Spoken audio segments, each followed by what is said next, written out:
J'ai créé ProSenior en 2008 parce que j'ai baigné dès ma plus tendre enfance dans la dépendance. Mes grands-parents étaient médecins, mes parents sont médecins et les discussions familiales ont toujours plus ou moins tourné autour des problématiques d'isolement, d'augmentation de l'espérance de vie, de fragilité de manière générale. Alors de manière assez mécanique, peu de temps après la fin de mes études, porté par cet intérêt que j'ai développé pour la prise en charge de la personne fragile, mais également par une envie d'entreprendre et une envie d'utilité, je me suis penché sur le secteur du maintien à domicile. Et alors en 2007-2008, un constat était clair. Dans ce secteur, il y avait beaucoup de petits acteurs, de petite taille, qui proposaient un service de qualité assez moyenne, voire médiocre, et assez peu d'innovation. Donc très vite, une conviction est née chez moi, qui est toujours valable aujourd'hui, c'est qu'il y a une carte à jouer sur la qualité de service. Alors lorsqu'on parle de qualité de service, on parle de manière générale du client. Et ProSenior ne déroge pas à la règle. Nous avons pour vocation et pour ambition aujourd'hui à nous positionner comme leader en matière de qualité de service rendu à nos bénéficiaires dans les années à venir. Mais ce que nous avons très vite compris et ce qui est très intéressant dans notre secteur, c'est que pour délivrer cette qualité de service, il faut surtout s'intéresser à nos salariés. Pourquoi ? Parce que tout d'abord, c'est indissociable.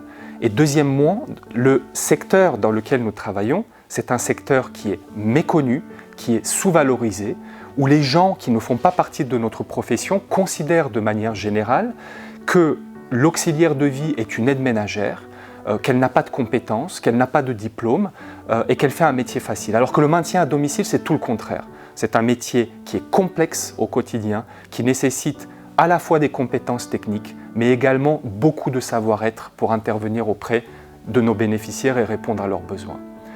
Et donc pour optimiser la qualité de travail de nos salariés, ProSenior a choisi d'axer ses efforts sur deux pans. Le premier axe, ce sont nos intervenants, les auxiliaires de vie, celles qui au quotidien côtoient nos bénéficiaires. Et notre priorité est de permettre aux auxiliaires de vie d'aller au travail le matin avec le sourire. Parce qu'un salarié satisfait, c'est un client satisfait. Et pour cela, nous nous appuyons sur trois piliers.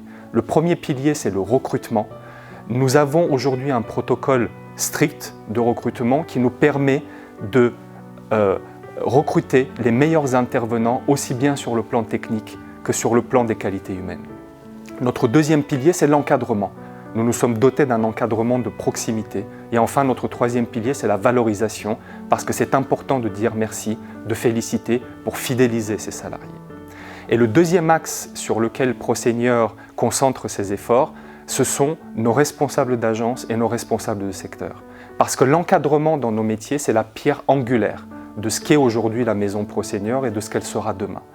Et donc nous nous sommes entourés de professionnels, de gens rigoureux, qui ont un sens surdimensionné de l'humain et également de la proximité. Et notre volonté au quotidien est de leur permettre de s'inscrire le plus profondément possible et sur le plus long terme possible dans l'aventure qu'est en train d'écrire ProSenior aujourd'hui, en leur promettant et en leur donnant des perspectives de progression et de carrière. Et il est tout à fait possible chez ProSenior aujourd'hui de démarrer comme auxiliaire de vie et de se diriger vers un poste de responsable d'agence.